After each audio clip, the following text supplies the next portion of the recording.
going to focus on the party anymore. I'm going to just donate to politicians themselves.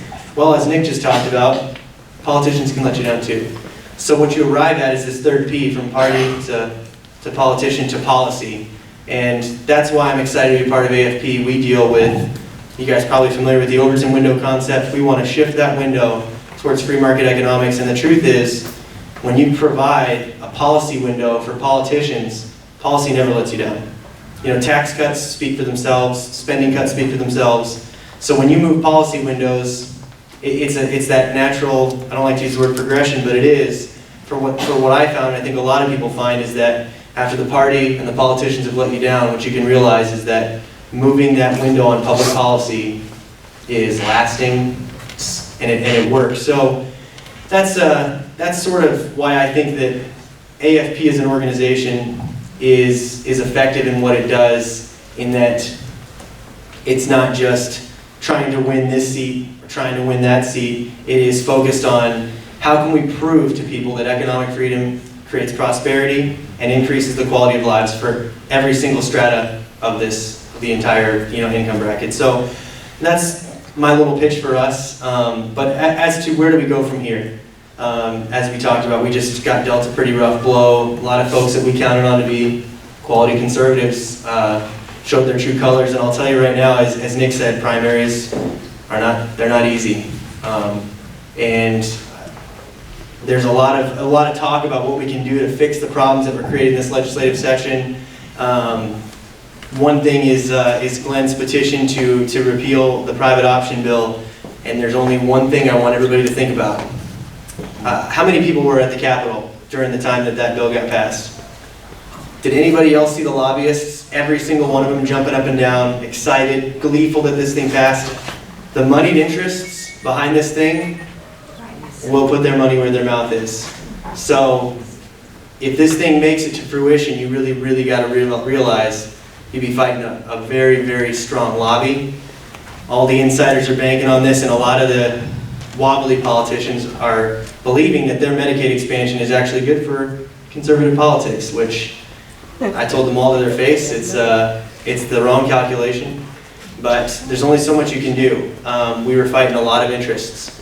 But that's sort of my thing, is we got to reach out beyond the choir, not just out, not just up, but we also need to reach down. We need to find people in the community who are maybe don't know that they think like us, but they do. And I'm going to be here continually. We can talk about how to do that. I've got great ideas, things that have been successful in many places that I visited. But again, I want to get to the Q&A. But that is the big thing, is we've got to preach beyond the choir and reach out. So I'll turn this over to David, who's going to moderate, and we'll go to the Q&A. Okay, thanks. Appreciate that, Jason. Appreciate each one of you for your comments. Before we go to Q&A and going back and forth on issues, I just want to, a friend came in the back door, and I just wanted to announce that Curtis Coleman, who's running for governor,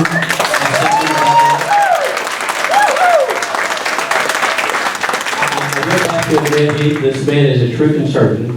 And as was discussed at lunch today, I think bold conservatism is the new mantra of some. So that's pretty powerful. And I remember one of the quotes he said in one of our first tea parties as we were trying to figure out exactly what we were doing. He says, "Remember, you got to keep the ball going in a certain direction. This is a multi-generational fight that we're in to return this country back to the constitutional values that we hold dear and true." And so that's what it is. And we will probably, all of us except the young ones, may die in this fight as we continue to move this ball in the right direction. And that was for us old guys, not the young guys. So, not me. Rod hollering it out back there. So, with that, I've heard this "move on" comment so many times. It's amazing that we hear this. Y'all just need to get over this and let's move on. And as you can tell, there is some built-up frustration, and that's being expressed. And the funny thing is hey, let's just move on, while they're slapping themselves on the back, doing such a great job for us, giving us OB care. And it's regretful, but I like the voices we have here, and I know that eventually we've got to get this out and get going again. I remember it was 4 years ago this August, we started Faulkner County Tea Party. And I remember when we launched and started actively engaging in activities in September, we found that we were behind the ball, so to speak, that the primaries were just right around the corner. And we need to get going in a line and try to get things going in the right direction. So we can't rest this summer. We have really got to take 2 weeks, maybe the rest of May at the max, because that's what Jan and I were trying to do. But something's happening, we're not able to slow down yet. But 2 weeks, maybe 4 weeks, and then we gird back up come June and get going again. So with that, any questions from the floor, any comments, anything, feedback that you guys want to give? I know there's some pent-up Q&A out here on the floor. We have mics, Rod, and over here, Mark, and 2 or 3. I've got a number of questions right back here. Right here.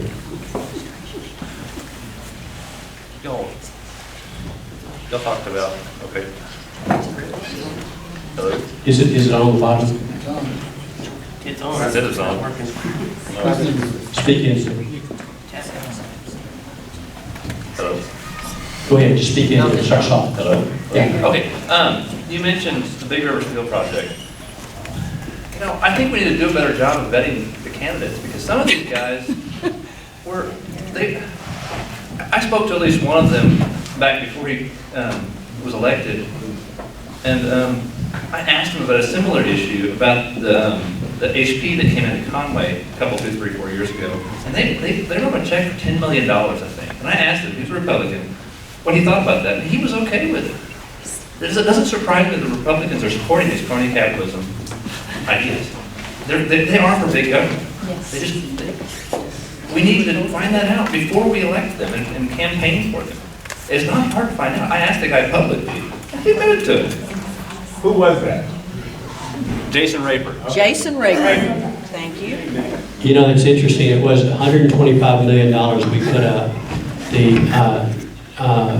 The teachers organization put up 60 million. So we citizens have put up 180 million. And then they're going to give them a tax break of some $250 million over the next 10 years. And then there's one other little element in there as well. So I think it had gotten up to like $600,000, $700,000 that we were going to give to this as we pick our winners and losers in this proposition, which is, so y'all want to engage in that just a little bit? One thing that's coming on, Dan Greenberg has such a great plan for our state, and I was so disappointed that our legislators didn't grab hold of that, even though we thought beforehand that they were going to grab hold of it, because you cannot give all that much to one company. Exactly. When you have the whole state, it's not going to affect it. What we need to do is focus on things that are going to affect the whole state. There we go. Okay, sorry.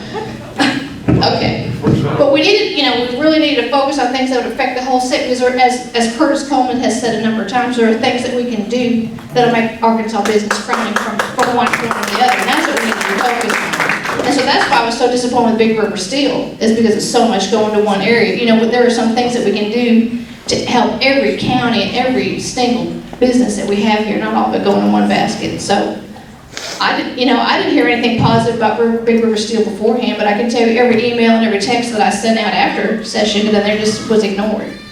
So we do need to do a better job of vetting, but unfortunately, we've been lied to, haven't we? So things that we thought we had secured, all I can say is fast and praise what I'm going to do before I get back behind somebody and go door to door for them. I'm going to get a good piece about it before I do that. So.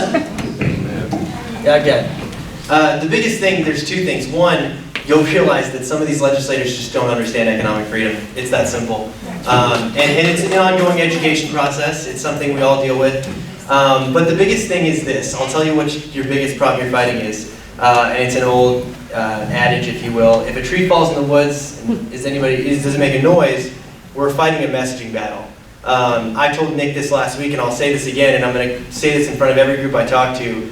Nick needs more voices online in the blogosphere. He does.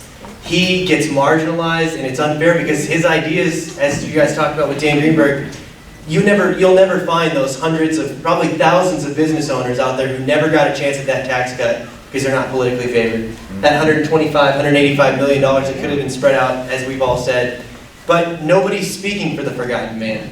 We don't have enough voices, and especially, you know, and the beauty of this is we don't have a media monopoly anymore. We have podcasts, blogs, we have Twitter, Facebook.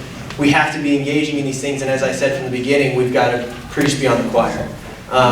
And so, I'll tell you guys right now, I'm proficient at building blogs, and anybody who wants to help, who wants to get one, and wants to learn anything, any tools you want, I will sit down with you, I'll come to your house, and I'll help you with this stuff, because like I said, Nic should have 100 bloggers that think like he does, that supports him, and Nic will be a leader, he always will, but he needs people who, you know, you need a chorus. And you know, he's a preacher without a chorus right now, I guess, is what I could say, but we need more people, and we need to carry our message in more places online. You know, truth is defined by the top Google search nowadays. I mean, that's something you got to think about. Question right here. Could you give details of the open carry rights we secured and the details of the law?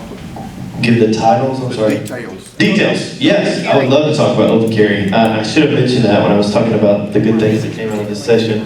The open carry, well, I call it constitutional carry, which is actually a step beyond open carry because it's really open or concealed without a license. So it's really, like I say, the Second Amendment really is your permit to carry.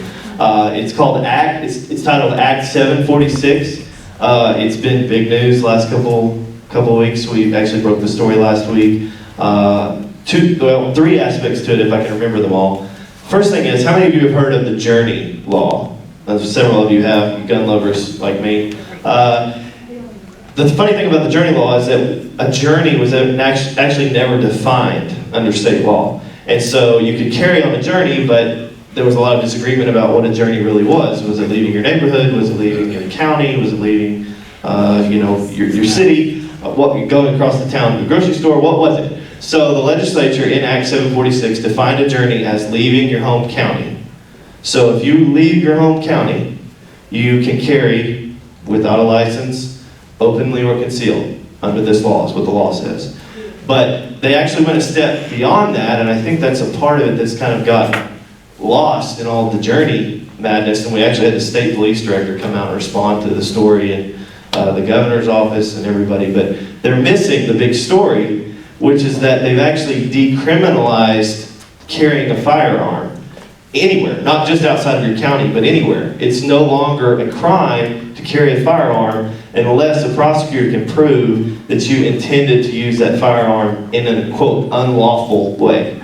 So, for pretty much everyone in this room, unless you have a, I don't know all of you, but I'm assuming none of you are going to carry a firearm intending to use it in a crime, you can carry a weapon outside of your home county with or without a license, open or concealed. The other thing that they did, which is sort of a legal thing that I don't even really fully understand, but they changed the burden of proof in a way on the state. And that is to say that instead of saying, well, I'm carrying under the Journey Law and making that as a defense to prosecution, they changed the language that said it's a defense to prosecution and actually flipped it and said, you have the right to carry a firearm. So it actually turned it into really like a positive right in that sense, which I think, and my boss, who's an attorney, says that's really a strong language there from a legal aspect. So those are kind of the three things there. Follow-up question real quick. Did I miss something? Can I open carry in my home county? Yes, the second portion that I was talking about that does not, that decriminalizes carrying a firearm or possessing a firearm, it does not specify whether it's in your home county or out of your home county. It doesn't say. The journey part of that is completely separate. So the way that we interpret the law, and we talk to legislators who have said, yeah, that's the way we intend it. There's sort of a fight now in some of the media that, the governor's office is saying, well, we didn't know that that's what that was going to do. They didn't read And it. they didn't read it, is really what happened, or if they read it, they didn't understand it. And so they said, well, the governor didn't understand that that's what he was signing and that's what that was going to mean. How else was So- supposed to find out what it meant by signing it? Right, so there's sort of a debate over whether or not the governor's intentions or the legislature's intentions are more relevant, and I think the answer is probably pretty You gotta clear. pass the laws so that you know. You can find out what's in it, right? Got a question back here. Okay, my question is specifically for Jason. Regarding the private option in the upcoming fiscal session, is it possible to either defund the piece of legislation or to block the funding of the legislation? It's a very simple answer, yes. They have to go back and get funding every time. So here's one thing. How many people are on the AFP email list right now? You guys get our emails? So we were with AAI, I think only 2 groups that fought this whole thing. I don't think anybody else was against it. And I can tell you, I was not sleeping. Nick was probably in the same boat. We were sending action alerts and it was working. I mean, we were getting legislators who were on the fence in our direction. I mean, Kim Hammer, for example, who was a maybe yes the night before because we were able to get 45 people to call him from his district because they were on our email list, they got the action alert. He was a no vote that morning. And it was because, and here's the difference between what I do against what a traditional lobbyist does, is that I represent 66,000 people across the state. So when I say this is our position, it's not just a lobbyist who represents a special interest. My special interest is taxpayers. It's a beautiful thing. So everybody should go to our website and they really should sign up because we don't spam. We're pretty good about it, I promise you. I think maybe like 3 emails a month or 4 emails a month. During the Medicaid, we might have hit you a couple more, but it's fight for our life. So the big deal is, to the original point, yes, we can stop this thing in the fiscal session, but we need help. We always need more help. We always need more people, more voices, more chorus, if you will. And there's so many tools we have at our disposal. If I can plug just a quick story, Hot Springs down in Garland County had a local millage increase, and they came to us asking if we could provide some tools to help them fight a tax increase. That's a simple alliance right there. They were, I think for the first time in Garland County history, if I'm correct, were able to beat the tax increase. Very simple. Because the tools we provided them help them, it's basically, you've heard the term AstroTurf. We're all Arkansans and we represent Arkansans. We're Miracle Grow. We're going to help you guys grow your grassroots, okay? So we want to help you guys with your local issues, and I promise you, it helps everybody. It helps everybody because we all have the same goals. And on issues like a tax increase, we can help win those things. And we're here for you guys. So again, I only saw like 10 hands in this room. That should be, every one of you guys should be on that list. So make sure you do it. Elizabeth in the back, she can raise her hand. She can tell you the website address after if you guys don't have it. But Jason, let me jump in for just a second and let both you and Nick address this. Because it's one of my questions is, I know both of you are incredibly active down at the legislature. And both your organizations were really engaged. And so could you just sort of briefly, and I know you've done it a little bit, Jason, and as well as Nick, but what do you do when you're there at about a 20,000 foot level, not all the minutia, but also kick it off, yeah. and what values are you promoting and why? I don't quite have the gravitas, if you will, when I walk in the room as Teresa does. Obviously, everybody knows Teresa. She walks into a committee room, and I'm telling you, votes will flip if she walks in the room. People will go our way. And that's a respect she's earned, and that's a reputation she's earned. And that's, just as a simple plug for the effectiveness, like I said, of what we can do because we have a large membership. And I'm sure after a period of time, I could probably talk some people into it. I don't know if I'll ever get on her level. But the truth remains, we are there to advocate for economic freedom. That's our very simple premise. Did anybody catch Scott Walker here the other night when he was up in Fayetteville? He talked about a unified message about economic freedom and how it's a winning message. Because it's simple. Once you institute economic policy that's focused on prosperity, it speaks for itself. Incomes are rising. Cost of living is going down. Jobs are showing up. Education is increasing. But the truth is, as I said before, half these guys just don't get it. They can't look at a thing like Big River Steel and think, what is the free market approach to a policy like this? And it's an ongoing education process for us. And it's an ongoing process for Arkansans, quite honestly, who've been stuck in a rut with progressive politics for 138 years. So I'll let Nick follow, and then I think or if you have a question directly for me, I can address it real fast before Nick goes, or go ahead. Could you liken this to people from the Soviet Union in 1990 trying to learn what democracy was? A little bit. I think that's a harsher example than I would use. Here's something to think about. And it's something, there's two stories I have, and I'll mix the second one and I will get to this one quickly. Singapore is right now the model for Middle Eastern countries because what they have is radical Islamist government paired with free market and privatization. We are, what are we arguing over a 2.5% quarter growth or some pretty after a 0.25% before, 10% economic growth is in Singapore right now. Because they're privatizing, they're understanding property rights, and I'll tell you, we won the Cold War because we understand how to grow an economy. What's going to happen here pretty soon when we aren't the growers? Yeah. And so, again, that's again to the testament of economic prosperity. That's how we won the Cold War. I mean, it was an arms race, but we could grow while we built. Whereas, you know, when you have no price system, the whole thing collapsed on itself. That's a discussion for another day. But yes, very similarly, people are confused. I don't think it's a confusion of democracy. I think people just don't understand the benefits of economic freedom, and they haven't had a good example, quite honestly. But if you look at Arkansas and you go like this with your hand, you got Texas and you got Tennessee, who have zero income tax. And here's a fun fact, the 9 fastest growing states in the country right now, zero income tax. You would think, touching 2 states like that, we would get that idea. I think we will. I think we will. Again, it's an education process. People don't know, they don't know.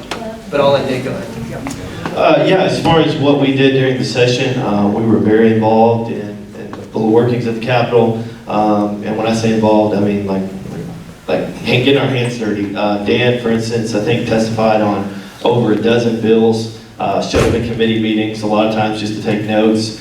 He produced, I want to say 7 or 8 policy papers, which, you know, if many of y'all, some of y'all don't know him, he's a former legislator, used to work at the Heritage Foundation and the Cato Institute. He is really a thought leader here in the state, and in my opinion, one of the smartest people we have in the state of Arkansas. And I don't just say that because he's my boss, but very smart. He was working very hard, closely with legislators, worked very closely with tort reform, with voter ID, and I mean, as far as like actually working on some of the language of the bills, writing the bills, working hand in hand with legislators. I think Senator King, who sort of led the charge on voter ID, would tell you that we wouldn't have gotten voter ID without Dan and without AI. It just wouldn't have happened. And tort reform, you know, we got as close as we could. We got 1 vote away. But Senator Eddie Joe Williams, I think, would tell you too, he was the lead sponsor of that. He would probably tell you we wouldn't have gotten nearly that close if it hadn't been for the work of Dan.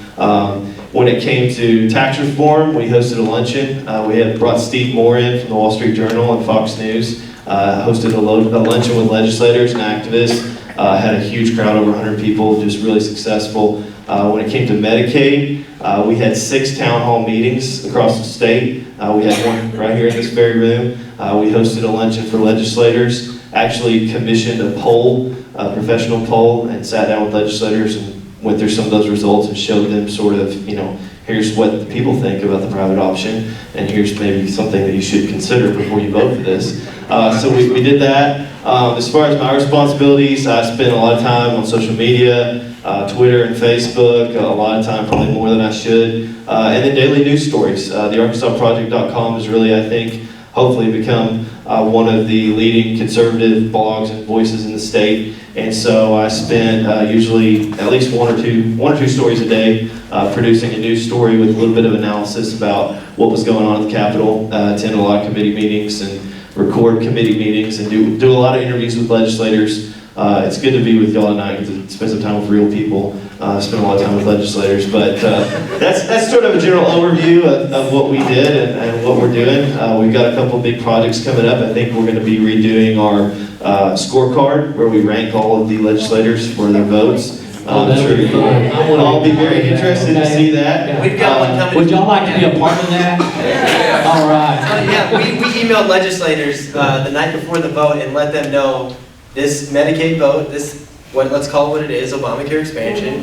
will be a weighty factor in these scorecards. And that's, you know, most people don't read the scorecards, but they know what a percentage means. And that carries weight. And yeah, AAI is a great ally. One of the things I wanted, the unsung, I think one of the best bills that came out of the legislature, Nick obviously talked about the Second Amendment stuff, which unfortunately it's outside of the purview of what we focus on, but one of the things that I wanted to mention that we were successful in sneaking through that I think nobody knows about yet, who knows what the REINS Act is? Anybody? So the REINS Act, this is a regulatory reform bill, requires every single new regulation that's proposed to come with a fiscal note that includes compliance costs and implementation costs. I mean, that alone right there is huge, but on top of that, if it comes over, I think it was $100,000, whatever the threshold is, I think it takes like a 3/4 vote to pass the regulation. I mean, we're talking powerful stuff. Nobody knows about this. I mean, we're talking awesome stuff that snuck through that was overshadowed by one of the worst pieces of legislation ever come out of Arkansas, which I'll tell you right now, the worst thing, while it's a terrible impact for Arkansas, is the cancer that it's spreading throughout this country of other legislatures picking this thing up. Yes. Right. Yes. Yeah. Okay, Jeannie, did you have a question? I did, and this goes back to the previous Big River Steel. Perhaps you can enlighten me and explain to me where in our Constitution it allows the government to decide on one, you know, this smells a whole lot cylindrical to me, but where does it give them the right to take money out of my pocket to put it into the hands of people that they choose to have it go into the hands of, instead of equality for every citizen in this nation? Explain that. Yeah, there's a bill out there with a piece of language that kind of gives them, I wouldn't say authority, but it gives them consent. And the big thing that I think nobody on the legislative side really understood was, while it is allowed to do, it doesn't mean you have to do it every time, or at all, in my opinion. But the Eco-Devo people, you know, they are all about these tax incentives. And of course, it's great. Politicians love this. They get to stand in front of this building and say, you know, I built this. They love it. And because, like I said, there's thousands, probably tens of thousands of entrepreneurs. You know, I think Amity Schlaze calls him the forgotten man. What makes good economics is seeing that invisible person. You don't see all these people. So politicians, just like, you know, market-based health reform, it does a politician no good if it lowers costs and they didn't do anything. You know, so it's a problem. But you've got great legislators who get this stuff. They just need help. They really do. I mean, I like people like Senator Bart Hester, Senator Jim Hedren, Cecile Bledsoe. There are some very intelligent people who get this. It's just they need help. Let me ask you this question. Just take a poll up here. Of y'all three, just say yes or no. Do you think that the HHS is going to agree with the private option and OB care expansion? Yes, I do, and here's why. Here's why. Even if it says, I think it's going to overrun costs, that's pretty simply. There's over-optimistic economic assumptions. There's all kinds of costs they didn't factor. The federal government wants us to entangle itself with them because they know that it's like a Chinese finger trap. We'll never get our hand back out once we're in. So I do think that they'll approve it, unfortunately. I would have thought, like I think Bruce Westerman thought, why not go for the gold? Let's get a real block grant. Let's actually ask for things. Because if we could have gotten a block grant, let me ask you this. They did put in at the last minute to sway Senator Irving over and put a waiver in 1115. Is that correct? Well, we're calling it the Irwin Amendment. It's a clarification bill. It didn't do any substantive when they change. said It was basically they're seeking a Section 1115 waiver, which is as close as you can get to a block grant without a block grant. It was good that we got clarification. You know, John Burris walked up to me and said, you know, we did this because of y'all. You know, and which was good. I felt it was good for clarification, but substantively it changed. Okay, Mary, Dave. I think they're going to pass it. You know, I think they'll put it. There was other states like Louisiana now are looking at it. That's the whole problem that we're all seeing. But the problem is, if we get a Democratic legislature this next time, or God forbid another Democratic governor, they can change it all. They're going to, you know, as Bruce was saying, Bruce Westerman, they're going to change it so it doesn't really matter. At this point, once we're locked in, and, you know, and especially if we lose, you know, majority, they can just switch whatever they want. And who's there to pull the trigger? There's somebody there to back up the And the triggers at all. governor and DHS are the ones that determine whether or not they've Right. met all the And we requirements. see how DHS can change numbers from 400 million down to Yes. 60 million, whatever they, you know, they can How put those numbers. many where of they y'all want. in here trust HHS, DHS, the administration? Nobody? Excuse me? Okay. I just wanted- Nick? Well, I think it's going to be interesting. I think it will largely depend on the timing of where other states are in this process. I think if, Sebelius and Obama and everyone in Washington could see that, other states are sort of holding off, waiting to see if the Arkansas plan gets approved before they move forward, they'll approve it to get those other states to go along. But if that doesn't happen, and if states continue to move forward anyways, or if other states continue to back off, I personally have a lot of skepticism that they're actually going to approve it. But I think what's going to happen at that point, which is what we've been what AI and some of our experts that we brought in have been talking about for a long time, which is we're going to get forced into traditional Medicaid expansion. And we can talk about that more at length. We've actually got a policy paper about that. We call it the Hotel California effect, which is some of you have probably heard, which is, you can check out anytime you like, but you can never leave. And so once we've entered into this agreement with the federal government, there's a prevailing legal theory out there from Heritage and Cato and others that says, well, they can reject our proposal and our private option plan, but they can still keep us in Medicaid expansion. Yeah, the big thing too to think about, that was what we brought Ovik Roy, and he's a senior policy fellow from the Manhattan Institute, probably one of the better writers on healthcare with the top. There's no legal precedent for triggers. They can put them all in there and they can say no, but as we've seen, the federal government has no interest in limiting its own power. The Supreme Court showed that they have no interest in limiting their power. I mean, it's to Nick's point, yeah, there's no legal precedent for these triggers, and we may not be able to opt out, as it were. Gotcha. Elizabeth? This question's for Mary. Some of us in the Tea Party chose to kind of go a different direction and go inside the Republican Party because, we thought we'd try to pull it together and that sort of thing. Some of us are rethinking that thought at this point, and I know you're with me on that side of the house. Could you address that a little bit going forward, looking at the primaries? And I've heard so many people say... We've got a year from now. The last thing we need to do is jump out of the Republican Party. I'm not about to. I thought, just what am I fighting for? That was my tweet. What am I fighting for? But the problem is we've got a year, and we have a party that does have a great platform. It wasn't that those people... there's a good platform. The Republican Party is a great platform. We had people that said that they were on it, and they didn't vote the way they said that they were going to vote. So I don't see that as a party issue, because if we leave, we're done for. And I'm not about to give up on the Republican Party because I believe what it stands for, and I'm going to stay right in there and keep the Republican Party conservative. If we leave, we're hurting ourselves in this state greatly. And that's almost a backward question from what I was trying to say. We've talked on the phone. What I'm saying indirectly is, we're going to get busy. Some of us who are inside the Republican Party can use some help. Exactly, right. To change it. Yeah.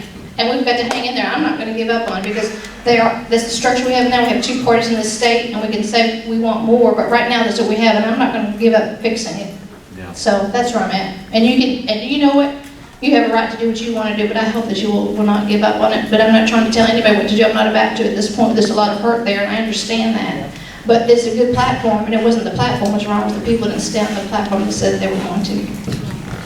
I would just echo real quickly what Mary said. I think she's exactly right. I think, you can look at, again, it kind of goes back to what I was talking about earlier, which is, are we crazy?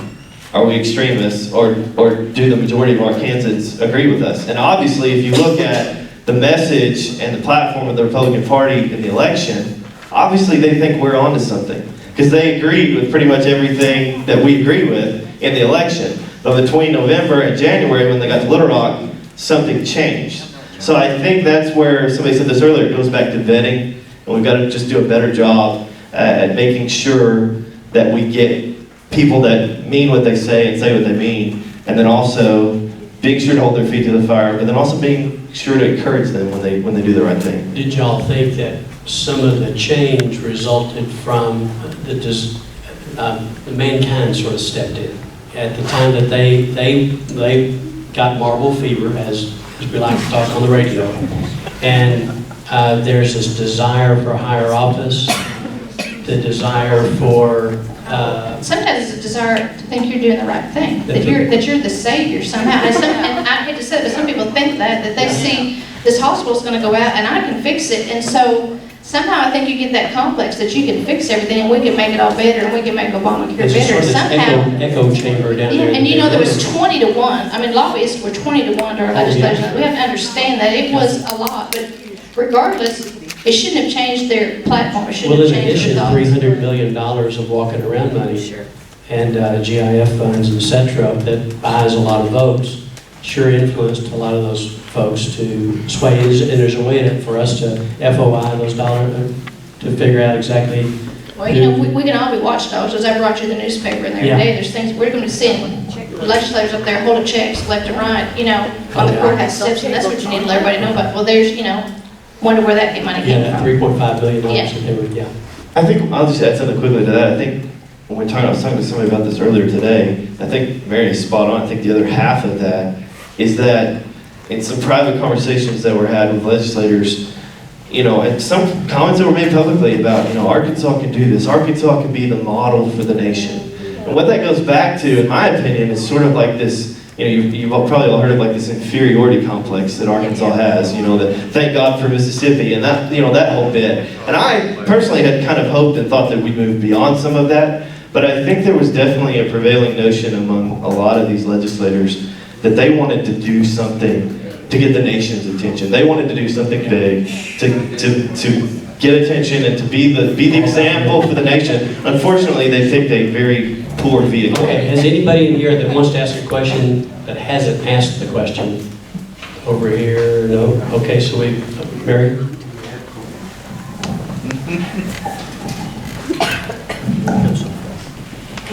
Yeah, I feel kind of like I'm living in an altered universe because the guys that I voted for flipped, except David Nix.